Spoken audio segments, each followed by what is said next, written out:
يا مرحبا ترحيبة ترقى على العليا سنود، عد الرعود المرزمة واعداد ما يسبي المطار. يا مرحبا ترحيبة ترقى على العليا سنود، عد الرعود المرزمة واعداد ما يسبي المطار. واعداد من هلال وكبر خاشع في سجود، وعداد ما ليل عتم واعداد ما هل الشهر. باللي حضر في حفلنا والجزل من كسب الفهود، شوف الرجال اللي لها من فعلها عز وقدر. يا مرحبا ترحيبة ترقى على العليا سنود، عد الرعود المرزمة واعداد ما يسبي المطار. أهل الوفا والطيب واهل العز عربين الجدود، أهل الفعول الطايلة واهل المفاخر والفخار. في ديرة بالعز لأهل العز بالمدة تجود، للي بنى أساس المعالي وله عرفان وشكر. يا مرحبا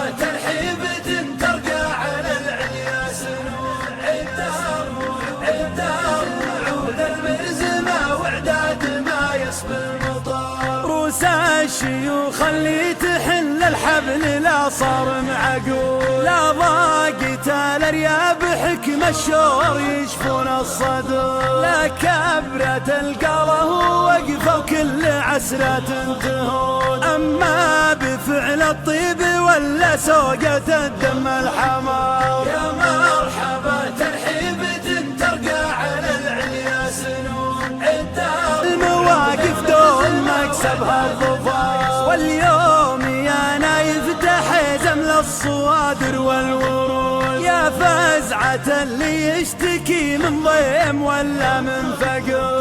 يا مرحبا ترحيبة ترقى على العليا سنود، عد الرعود المرزمة واعداد ما يسبي المطار. من عادة أهل الطيب واهل العرف تقدح بالزنود، وانتهى مع أهل الطيب واسسود، عد الرعود المرزمة واعداد ما يسبي المطار. هذا الصحيح ولا ثبت بيت بلا طنب وعمود، واللي هدم يا أهل الوفا ما هو بمثل اللي عمر. يقوله اللي يسخر القفان والعسره ركود، الشاعر اللي ما قصر مده ولو غيره قصر. يا مرحبا ترحيبة ترقى على العليا سنود، عد الرعود المرزمة واعداد ما يسبي المطار. من هاجس بالجود لأهل الجود من جوده يجود، ساق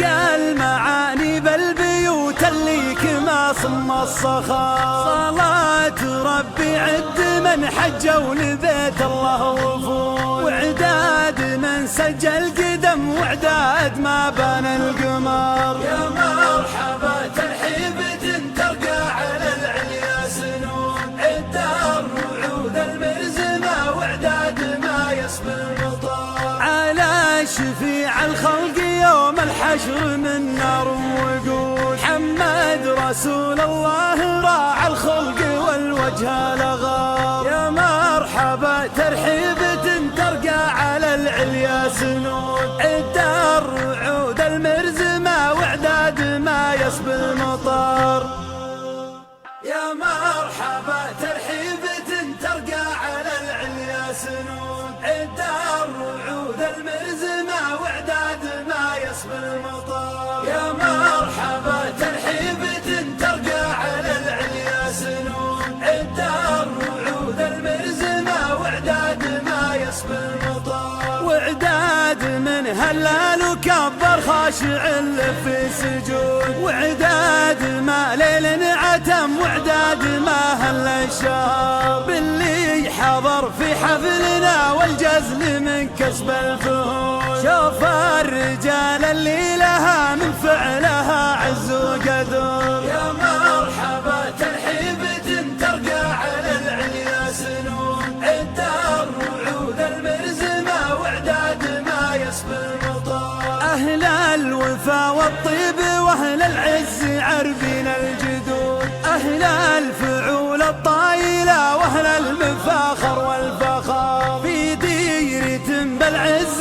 لأهل العز بالمدة تجود، للي بنى أساس المعالي وله عرفان وشكر. يا مرحبا ترحيبة ترقى على العياس، كفهم في لين ولا في عسر، شيخ من شيوخ الشداد اللي قديمين العهود، من روس قوم في الملاقى ما تلقي كم ظهر. يا مرحبا ترحيبة ترقى على العليا سنون، عد الرعود المرزمة واعداد ما يسبي المطر، روس الشيوخ اللي تحل الحبل لا صار معقول، لا ضاقت الارياب حكم الشور يشفون الصدر، لا كبرة القره وقفوا كل عسرة تنتهون، اما بفعل الطيب ولا سوقة الدم الحمار. يا مرحبا ترحيبة ترقى على العليا سنون، عد الرعود اللابه اللي في المواقف دوم اكسبها الظفار، واليوم يا نايف تحزم للصوادر والورود، يا فزعة اللي يشتكي من ضيم ولا من فقر. يا مرحبا ترحيبة ترقى على العليا سنون،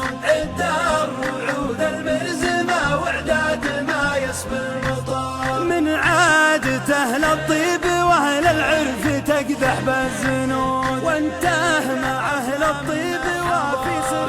مرحبا ترحيبة ترقى على العليا سنون، عد الرعود المرزمة واعداد ما يسبي المطر، هذا الصحيح ولا ثبت بيت بلا طنب وعمود، واللي هدم يا أهل الوفا ما هو بمثل اللي عمر، يقوله اللي يسخر القفان والعسره ركود، الشاعر اللي ما قصر مده ولو غيره قصر. يا مرحبا ترحيبة ترقى على العليا سنون، عد الرعود المرزمة واعداد ما يسبي المطر، منها جسم بالجود لأهل الجود من جوده يجود، ساق المعاني بالبيوت اللي كما صم الصخر، صلاة ربي عد من حجوا لبيت الله وفود، واعداد من سجل قدم واعداد ما بان القمر. يا مرحبا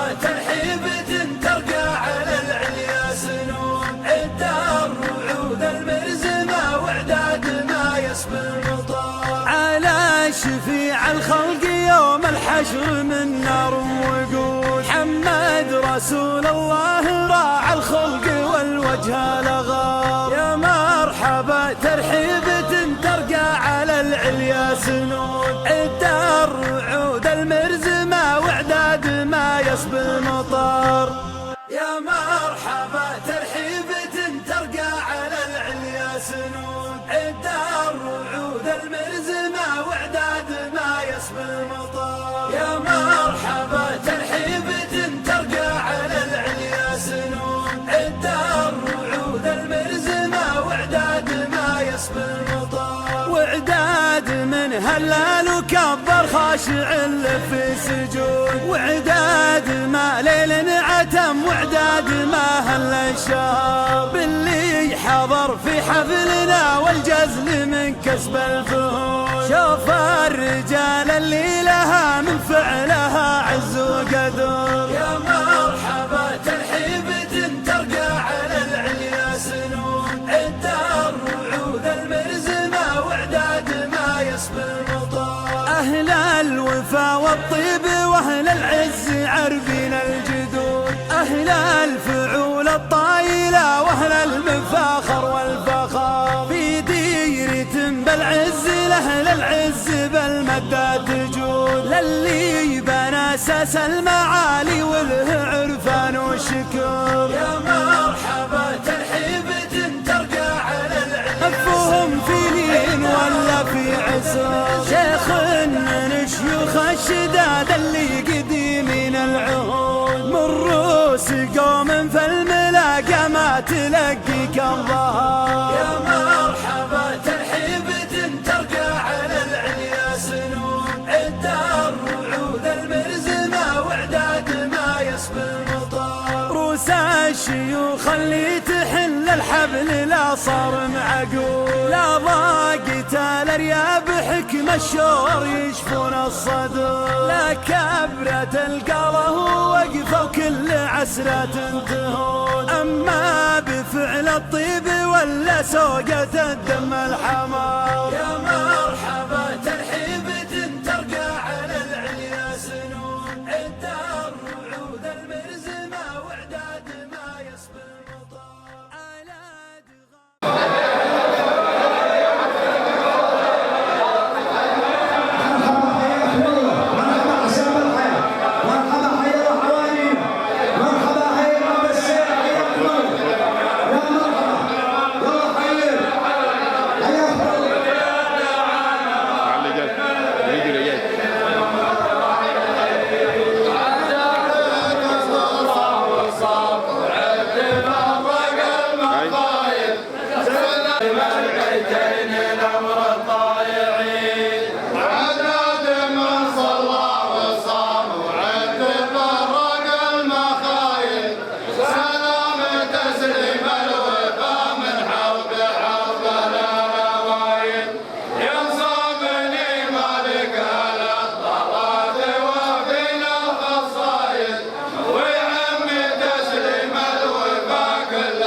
صدق ما جاله بدايل، الله يعز ملوكنا في كل وقت وكل حين. على من صلى وصام وعد مرق المخايل، سلام تسليم الوفا من حرب على الاوائل.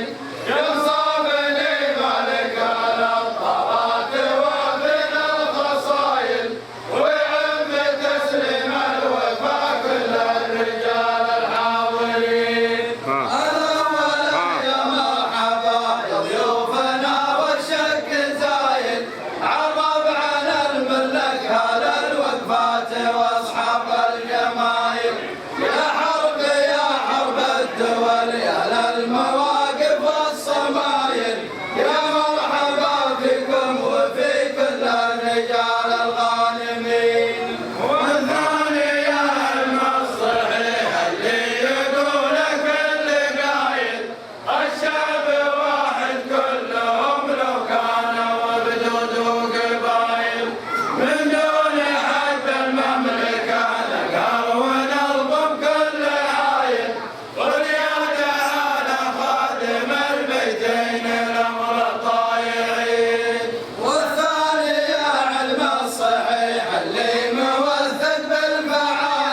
صدق ما قال بداية الله يعز ملوكنا في كل وقت وكل حين.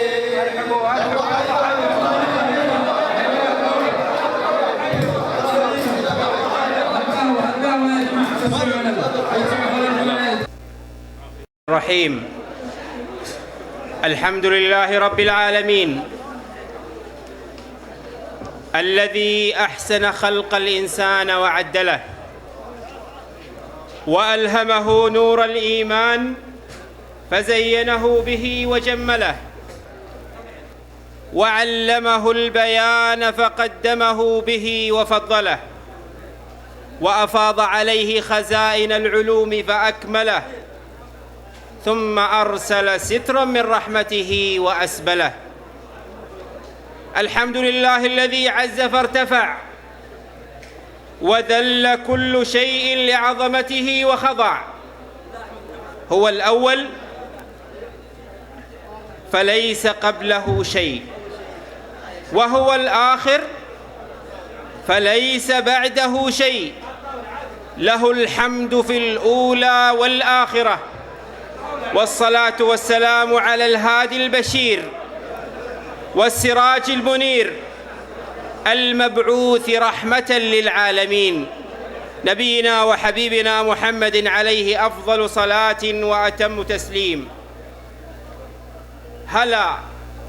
هلا يا مرحبا ترحيبة تبقى لنا عنوان، تراحيب المطر بهل الوفا والمذهب العالي، باسم قبيلة بني ضويلم، باسم قبيلة بني ضويلم عامة وآل علي خاصة، وباسم بني مالك نرحب بالضيوف الكرام قبيلة معبد من حرب في زفاف ابننا الشاب فايز عوض المالكي.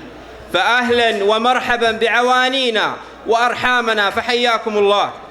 طابت أوقاتكم بالخير والمسرات وازدانت حياتكم باليسر والطاعات. الآن نفتتح حفلنا بآيات من الذكر الحكيم يرتلها القارئ مشعل أحمد ردة.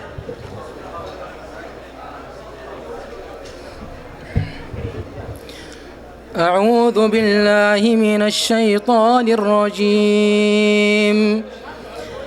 الله لا إله إلا هو الحي القيوم لا تأخذه سنة ولا نوم، له ما في السماوات وما في الأرض. من ذا الذي يشفع عنده إلا بإذنه، يعلم ما بين أيديهم وما خلفهم، ولا يحيطون بشيء من علمه إلا بما شاء. وسع كرسيه السماوات والأرض ولا يؤوده حفظهما وهو العلي العظيم. لا إكراه في الدين قد تبين الرشد من الغي، فمن يكفر بالطاغوت ويؤمن بالله فقد استمسك بالعروة الوثقى لا انفصام لها، والله سميع عليم.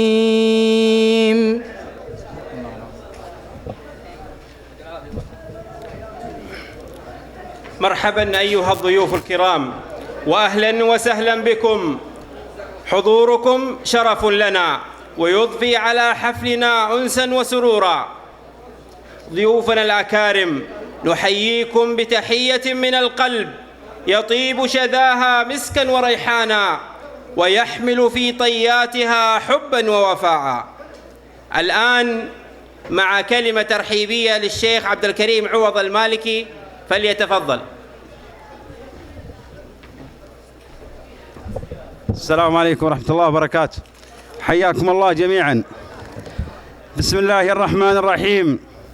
الحمد لله رب العالمين، والصلاة والسلام على سيدنا محمد وعلى آله وصحبه أجمعين. أما بعد، حياكم الله وأهلا ومرحبا بكم ضيوفنا الكرام. حضوركم شرفا لنا. أهلا مرحبا بعوانينا قبائل حرب وجميع ضيوف بني مالك، وأهلا ومرحبا بضيوف قبيلة بني ضويلم من داخل مكة ومن خارجها.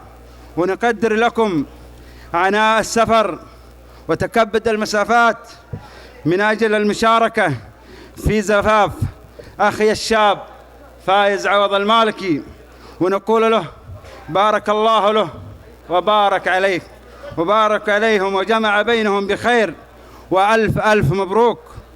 ختاما شكرا للجميع على الحضور، والسلام عليكم ورحمة الله وبركاته، وحياكم الله جميعا.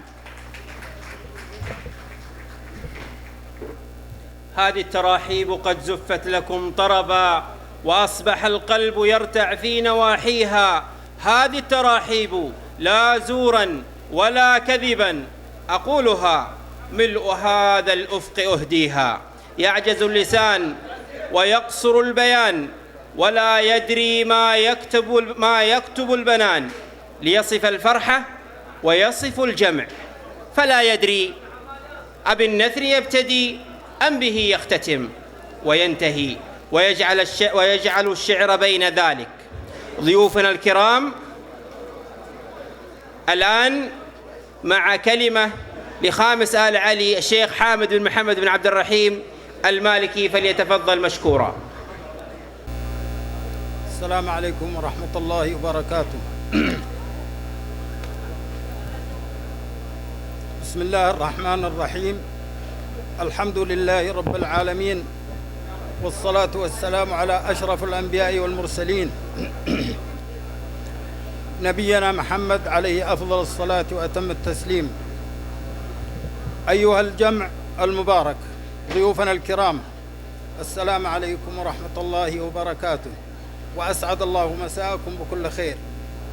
إصالة عن نفسي ونيابة عن أصحاب المقام، على رأسهم الأستاذ عبد الكريم عوض المالكي وأخوانه وأعمامه، وباسم قبيلة بني ضويلم كافة، وعلى رأسهم شيخ الشمل عبد العزيز بن حمدان بن ثواب المالكي، ويمثله ابنه فواز بن عبد العزيز نائبه وعضو المجلس البلدي. أكرر الترحيب بكم بضيوفنا الكرام من قبيلة بني معبد الحروب، ونقول لكم مرحبا تراحيب المطر من ممشاكم إلى ملفاكم، حللتم أهلا وطأتم سهلا. وقبيلة بني معبد قبيلة عريقة وغنية عن التعريف، هم من أهل الكرم والجود والعلم والمعرفة والشجاعة، فنعم النسب دون قصور في بقية القبائل. كما لا يفوتني باسمكم جميعا أن أتقدم بأسمى آيات التهاني والتبريكات للشاب فايز عوض الضويلمي المالكي، ونقول له ما قال الرسول صلى الله عليه وسلم: بارك الله لكما وبارك عليكما وجمع بينكما في خير، دون قصور في بقية القبائل. كما لا يفوتني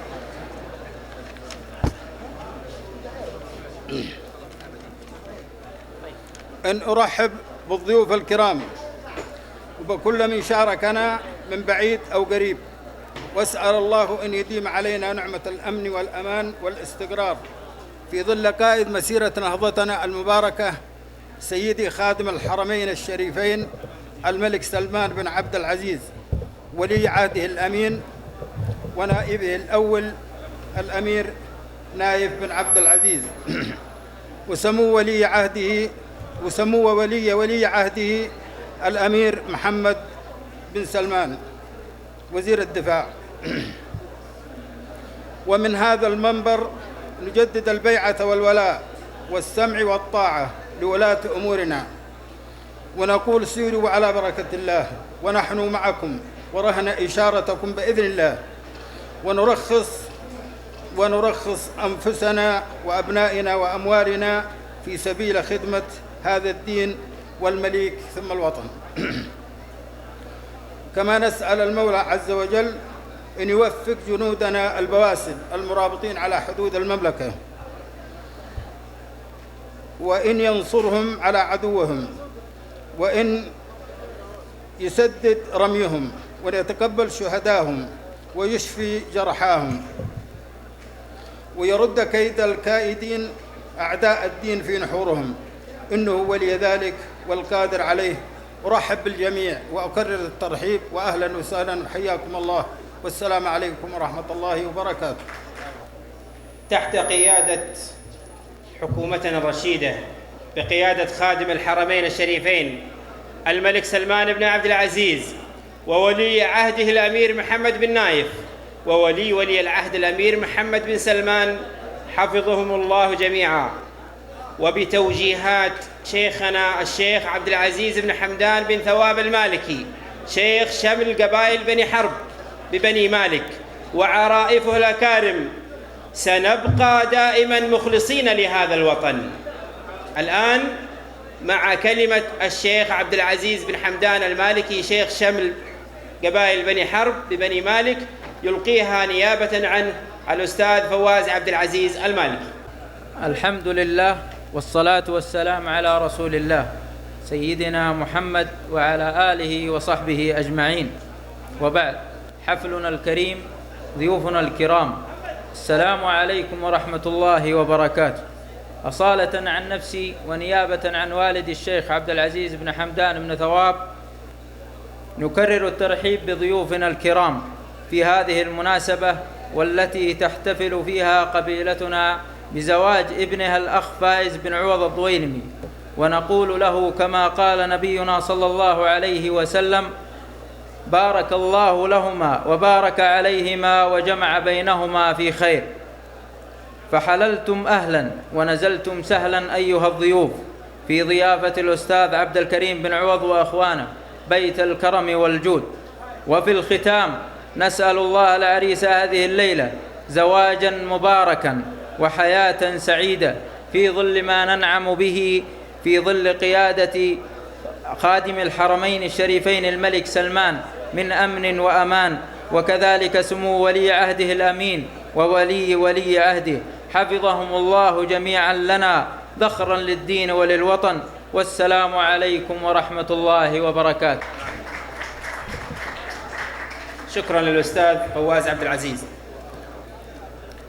لكل فن مبدعون، كما للخيول فرسان كذلك للأقلام فرسان، وللحروف سلاطين وللكلمات ملوك، شعراء كثر قليل منهم يمتلك أنامل من ذهب وحناجر من ذهب تسطر بريقا أروع من بريق الذهب. نبع إحساسها لا ينضب حينما يترنم الشعر ويصدح، فتنتظم أبياته لتحلق بنا إلى عالم من السمو. من على منبر الشعر نترككم مع الإبداع صاحب الحنجرة الذهبية والصوت الجميل المنشد نايف بن أحمد المالكي، ومشاركة بهذه المناسبة قصيدة ترحيبية من كلمات الشاعر أحمد بن حامد المالكي.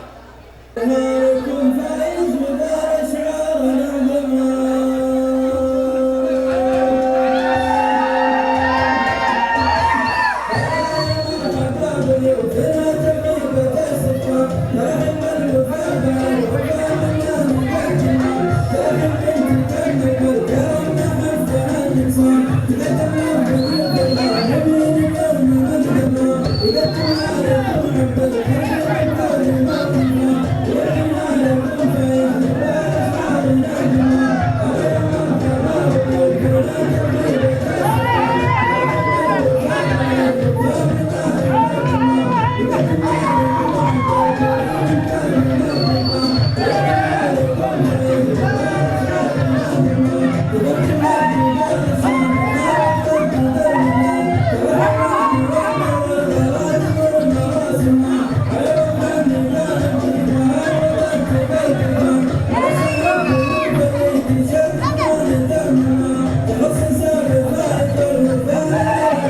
أبو محمد انزل.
وما شاء الله تبارك الله على الحنجرة الذهبية نايف بن أحمد المالكي. استريحوا يا جماعة، استريحوا، حياكم الله، استريحوا استريحوا حياكم الله.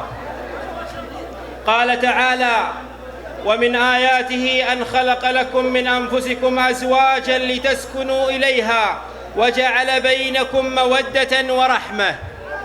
الزواج في الإسلام هو أساس الأسرة التي بالتالي هي أساس المجتمع، وله حكمة وآداب نجدها في القرآن الكريم والسنة النبوية، وذلك دليل على أهمية الزواج في الإسلام وارتباطه بقواعد وسنن معينة يجب أن يتبعها المسلم كي يعيش حياة هانئة في ظل الشريعة الإسلامية.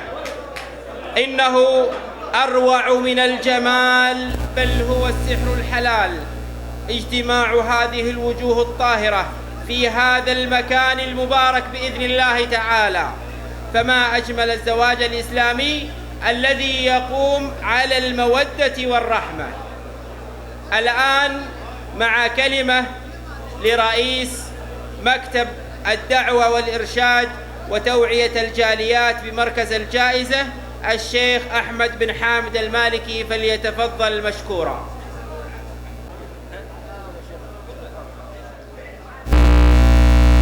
بسم الله الرحمن الرحيم. الحمد لله رب العالمين، والعاقبة للمتقين، ولا عدوان إلا على الظالمين، والصلاة والسلام الأتمان الأكملان على خاتم النبيين والمرسلين وخير الخلق أجمعين محمد بن عبد الله وعلى آله وصحبه ومن والاه. إذا طلعت زهر النجوم فإنها أمارة تسليمي عليكم فسلموا. سلام من الرحمن في كل ساعة، وروح وريحان وفضل وأنعم لأنتم على بعد الديار وقربها أحبتنا إن غبتم أو حضرتم. حي الله الجميع. والحقيقة لا أدري ماذا أقول، فالمقام ليس بمقام موعظة ولا تذكير، ولكني بما أنني أرى أمامي نخبة من الشعراء فسأجعل مقدمة كلامي في الأدب ثم أختمه بالتذكير، وأرجو أن لا أطيل. أيها الأحباب، الشعر ينقسم إلى قسمين: أدب وقلة أدب. فإذا قال القائل رمتني وستر الله بيني وبينها عشية آرام الكناس رميم التي قالت لجيران بيتها عهدت لكم ألا يزال يهيم ولو أنها لما رمتني رميتها ولكن عهدي بالنضال قديم. هذا أدب. ولكن حين قال امرؤ القيس تقول وقد مال الغبيط بنا معا عقرت بعيري امرأ القيس فانزلي، فقلت لها سيري وأرخي زمامه ولا تبعديني من جناك المعلل فقبلك حبلى قد طرقت ومرضعا فألهيتها عن ذي تمائم محولي. هذا قلة أدب. وحينما يقول القائل فإن تكن الدنيا، حينما يقول القائل امرأ القيس في معلقته حين قال في بدايتها قفا نبكي من ذكرى حبيب ومنزلي بسقط اللوى بين الدخول فحوملي فتوضح فالمقراة لم يعفر اسمها بما يعتريها من جنوب وشمألي. هذا أدب. وأعبر من الشعر الفصيح إلى الشعر العامي. حين يقول القائل العامي فلا تذوب الشموع إلا وهي تحترق والشمس ما تكسف إلا وقت شعملها، هذا أدب. لكن عندما يقول الآخر إذا قبل الليل قوموا يا شباب تحت الكباري وتحت الشاحن، هذا قلة أدب. وخلاصة الأمر الشعر رسالة والشعر أمانة، فعلى الشاعر أن يكون مؤتمن على كلامه ومعانيه، ويتذكر قول الله وقفوهم إنهم مسؤولون. أنتهي من الأدب وأعود إلى التذكير. وقد طلب مني بعض الإخوة أن أتكلم عن الإسراف، والإسراف كما تعلمون يكثر في مثل هذه المناسبات. والإسراف أيها الأخوة ليس فيما يؤكل، الذي يؤكل مهما كثر فليس بإسراف، إنما الإسراف هو ما يرمى في القمائم والزبائن أكرمكم الله، فهذا هو الإسراف إذا رمي ولم يؤكل. وقد أسرفوا بعض الناس من بعض الدول المجاورة ولم يشكروا أنعم الله فذهبت تلك النعم وأصبحوا فيما تعلمون وما تسمعون من المجاعات ومن الكوارث. فعلينا أيها الأخوة أن نتواصى بالحق، وأن نتآمر بالمعروف، وأن نتناهى عن المنكر.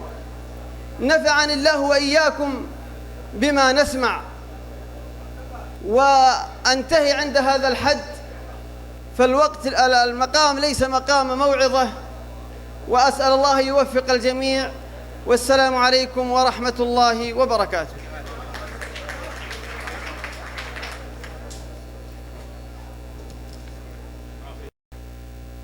لشاعر معبد بن حرب الشاعر الكبير مطلق مطليق المعبدي مشاركة، فليتفضل مشكورا. الحمد لله رب العالمين، والصلاة والسلام على أشرف الأنبياء والمرسلين نبينا محمد وعلى آله وصحبه أجمعين. إصالة عن نفسي ونيابة عن ربعي معبد، أقول لكم السلام عليكم ورحمة الله وبركاته. وأبارك للشيخ حامد الضويلمي وعبد الكريم الضويلمي على جواز ابنهم الشاب فايز عوض الضويلمي، ونقول لفارس هذه الليلة بارك الله لك وبارك عليك وجمع بينكم في خير. صراحة أنا ما أدري أن هذا فيها منبر شعر، والعتب على أخونا نايف المالكي لأنه ما أعطانا خبر. هو يقول أعطيتكم خبر بس ترى ما وصلنا الخبر. لكن أنا في هذه اللحظة سويت 4 أبيات، أسأل الله سبحانه وتعالى أن تحوز على رضاكم وأن ترضي ربعي أولا. على وضح النقال أهل الوفا والعز والتقدير، وحشمه للرجال اللي بعلم الطيب موصوفه، لفينا بعد جتنا دعوة الداعين حث السير، وخطوتنا ما هي عن كاسبين المدح مكفوفة. الله يبقيهم. سلام الله سلام عد مهبته هبوب الخير، سلام من الحروب الراعي المجوب وضيوفه، سلام الله سلام عد مهبته هبوب الخير، سلام من الحروب الراعي المجوب وضيوفه، سلام مقصور وجوبه ولاني من أهل التقصير، ونمر رؤوس قوم بالوفا والعز معروفه. ما لكم زود في قصيدة، بشارك بقصيدة اجتماعية لو سمحوا لي الأخوان. أقول العمر يمضي والليالي مسايير، والآدمي بين الزعل والمسرة، كل مقدر له والأشياء مقادير، فيما كتب له نفع ولا مضرة.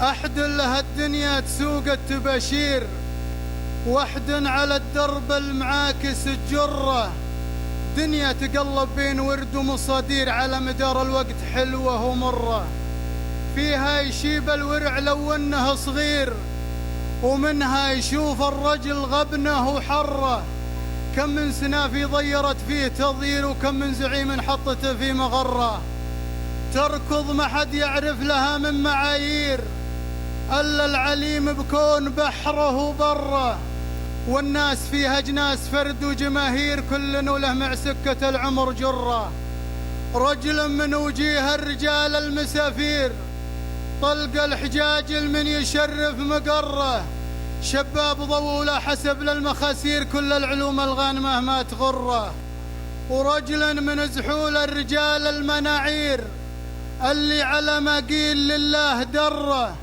يبتع كما بتع السيوف البواتير، والكحل في عين المعادي ذره، ورجل مع العالم على غير تفكير، لا يلحق شرها ولا ينتشره، ورجل من رجال وساع الحناجير، غير الحكيمة فيه مثقال ذرة، ورجل مواقيفه هبايم معاصير، على ظروف الوقت مرة ومرة، أحيان كأنه لا وقف سالم الزير، وأحيان ثوبه ما يوفق يزره، ورجل بذل عمره الجمع الدنانير، ولا هم هلا قرش هاللي يصره، مطير قلبه بالأموال تطير، ويحبها حب الغريب المقره، ورجال غير وغير وعلومهم غير محصيهم اللي محصيا كل ذرة.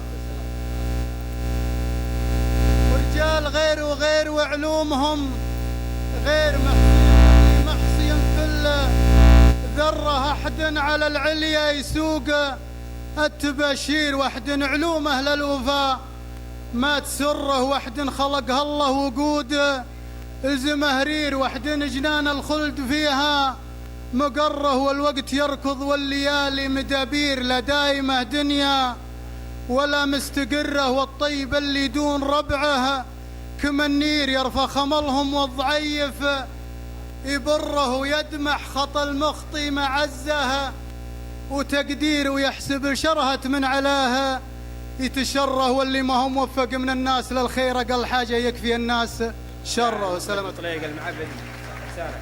انطلاقا من قوله تعالى وتعاونوا على البر والتقوى الآية، عليه فقد تم بحمد الله استحداث صندوق تكافلي لقبيلة بني ضويلم، ومن أهدافه النبيلة مساعدة الشباب المقبلين على الزواج، مساعدة المعسرين، مساعدة ودعم الأسر التي تفقد عائلها ريثما تترتب أمورها، والكوارث الطبيعية.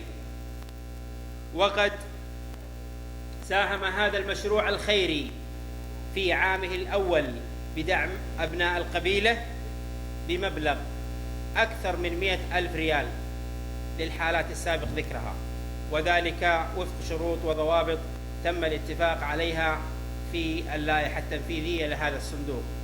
جزا الله القائمين عليه خير الجزاء. الآن شاعر مشارك وبصوته القوي والجميل والمميز في أدائه دائما ما يطالعنا بكل جديد، وله مشاركات عدة في محافل مع قبيلته وخارجها، مع قصيدة مشاركة من الشاعر علي عطية أبو الكيلة الساعدي. ورحمة الله وبركاته. الشعر يبغى له تفاعل، ما يبغى له سكوت. ساعدوني علشان تطلع مستوى جيد. الحمد لله والصلاة والسلام على رسول الله محمد بن عبد الله وعلى آله وصحبه وسلم تسليما كثيرا إلى يوم الدين. ثم أما بعد، تلقينا دعوة من أخونا وحبيبنا الأستاذ عبد الكريم عوض الضويلمي المالكي، وأتينا مباركين ومشاركين. الله يسلمكم. وبهذه المناسبة نبارك لفارس هذه الليلة الأستاذ فائز عوض الضويلمي المالكي، ونقول له كما قال الحبيب المصطفى صلى الله عليه وسلم: اللهم بارك لهما وبارك عليهما واجمع بينهما في خير. وباسم الشيخ عبد العزيز بن حمدان بن ثواب الضويلمي المالكي نرحب بضيوفنا الكرام، أرحامنا وأنسابنا، قبائل حرب وقبيلة المعبد خاصة، فأهلا وسهلا ومرحبا بالجميع. وأحب أوضح نقطة، أن عندنا في بني مالك قبيلة أو فخذ من فخوذ بني مالك اسمه بني حرب، سوف يذكر في القصيدة، وهذا توضيح لقبائل حرب.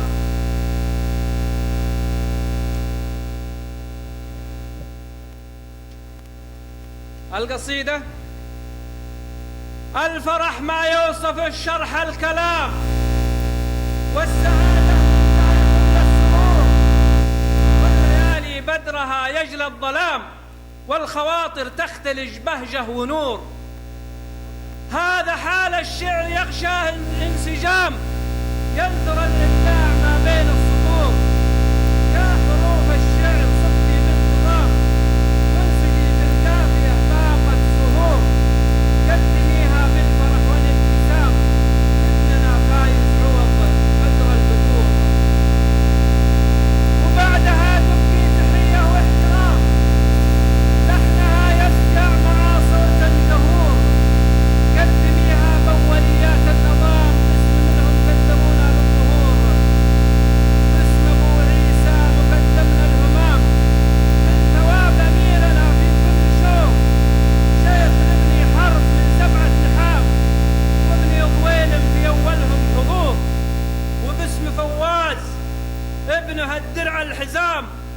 له ولنا في كثير من الأمور. وباسم حامد رمز بيته والوسام خالد سعد علي وهو فيه الذخور.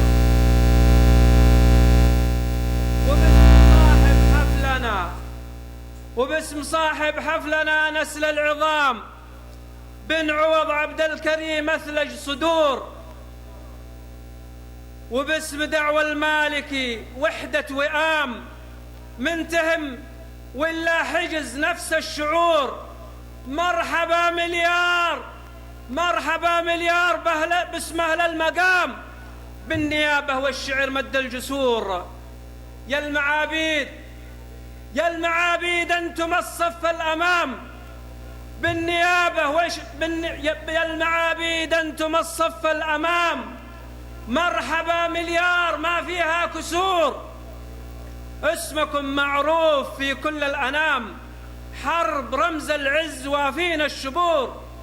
أنتم أهل البادية وأهل الخيام وأنتم أهل الحاضرة وأهل القصور. ما تصفقوا تعبت. يا المعابيد أنتم الصف الأمام يا المعابيد أنتم الصف الأمام. مرحبا مليار ما فيها كسور. مرحبا مليار يا القوم الكرام يا قبائل حرب يا مجد العصور. اسمكم معروف في كل الأنام حرب رمز العز وافينا الشبور. أنتم أهل البادية وأهل الخيام وأنتم أهل الحاضرة وأهل القصور. وأنتم أهل الصفح وأهل الانتقام صفح لأهل الصفح نقمة كل جور. من زبن فيكم غدا علم التمام مزبن الخايف إلى يوم النشور.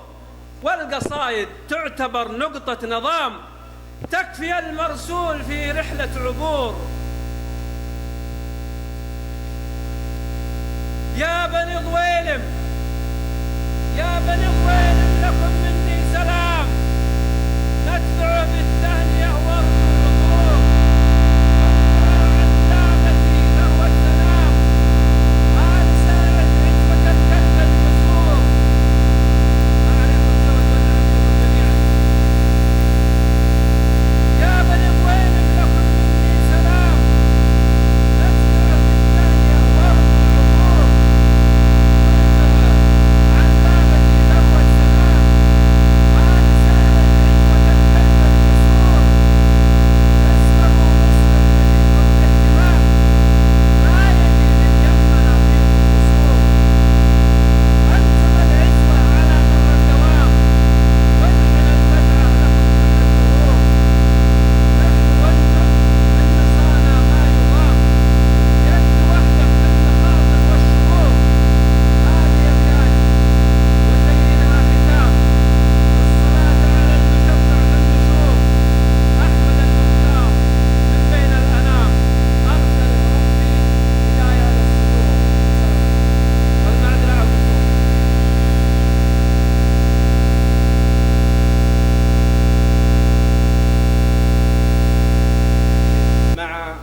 قصيدة للشاعر والمنشد عبد المجيد الدهيسي المالكي عبارة عن شيلة.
Thank you.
المشاركة من الشاعر عبد المجيد الدهيس المالكي، فليتفضل. استريحوا يا اخوان، حياكم الله، استريحوا.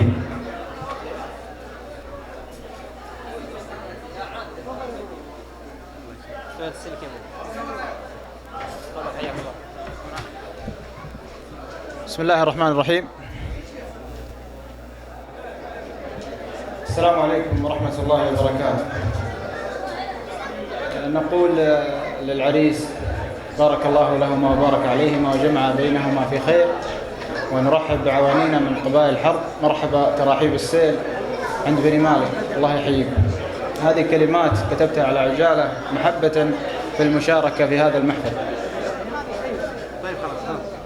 ألا يا الله طلبتك يا العلي العالي الرحمن، يا فارج كربة المسلم إذا طالت عقايدها، دبيب النملة السوداء على سود الصفا الحنان، بتفصيلاتها يا خالقي تقدر تشاهدها، طالبتك فالعفو وتمن بالرضوان يا منان، وتنجي عبدك من النار إلى شبت وقايدها. سلام الله على لابه ترجح كفة الميزان، ذهب لا والله الأغلاب ما توزن رصايدها، رصيد المجد والتاريخ والشيخان والشجعان، بن ضويلم قبيلة حي حاضرها وبايدها، بن ضويلم من ابن حرب نعم الأصل والفرعان، قبيله من قبيله والعوايد من عوايدها، عوايد كلها عزة وفخر وموقع استحسان، وربي من سماه بكل علم زين زايدها، وانا الليلة حضرت اشرف اهل الموقف المنصان، ابقاكم الله، ودعوتهم على عيني وراسي كيف حيدها، دعا عبد الكريم وقلت فايز اخ مال اخوان، عشانه بطلق الخطوة من الطايف وسيدها، أبقاكم الله، ومبروك ألف مبروك الفرح تجري بكل لسان، من اللي شرفوا للحفل ما نقدر نحددها، وحي الله بالانساب ما في المملكة سكان، هلا يا حرب ترحيبات محبة حين وردها، أقدمها نيابه عن بني مالك عظام الشان، وحن وانتم قبايل راوي التاريخ مجدها، وصلى الله على سيد البشر والمصطفى العدنان، صلاة ما يمل العبد ولسانه يرددها.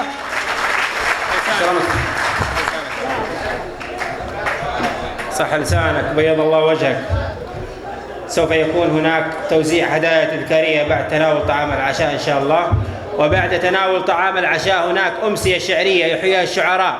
يا مرحبا ترحيبة ترقى على العليا سنون، عدار وعود المرزمة وإعداد ما يسبي المطار، يا مرحبا ترحيبة ترقى على العليا سنون، عدار وعود المرزمة وإعداد ما يسبي المطار، وإعداد من هلال وكبر خاشع في سجود، وعداد ما ليل عتم وعداد ما هل الشهر، باللي حضر في حفلنا والجزل من كسب الفهود. شوف الرجال اللي لها من فعلها عز وقدر، يا مرحبا ترحيبة ترقى على العليا سنون، الدار وعود المرزمة وعداد ما يسبي المطار. أهل الوفا والطيب وأهل العز عربين الجدود، أهل الفعول الطايلة وأهل المفاخر والفخار، في ديرة بالعز لأهل العز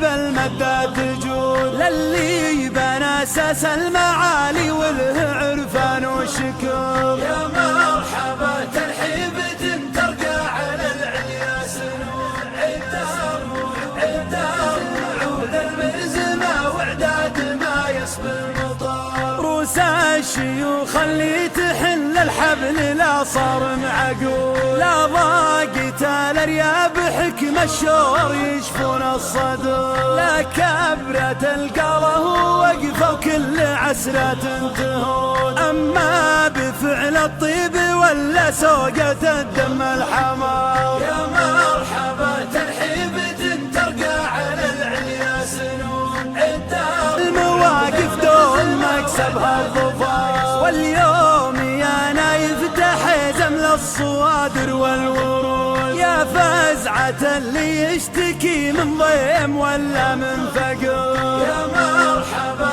ترحيبة ترقى على العليا سنون، الدار وعود المرزمة وعداد ما يسبي المطار، من عادة أهل الطيب وأهل العرف تقدح بالزنود، وانته مع أهل الطيب واسسون، الدار وعود المرزمة وعداد ما يسبي المطار. هذا الصحيح ولا ثبت بيت بلا طنب وعمود، واللي هدم يا أهل الوفا ما هو بمثل اللي عمر، يقوله اللي يسخر القفان والعسره ركود، الشاعر اللي ما قصر مده ولو غيره قصر. يا مرحبا ترحيبة ترقى على العليا سنون، الدار وعود المرزمة وعداد ما يسبي المطار، من هاجس بالجود لأهل الجود من جود.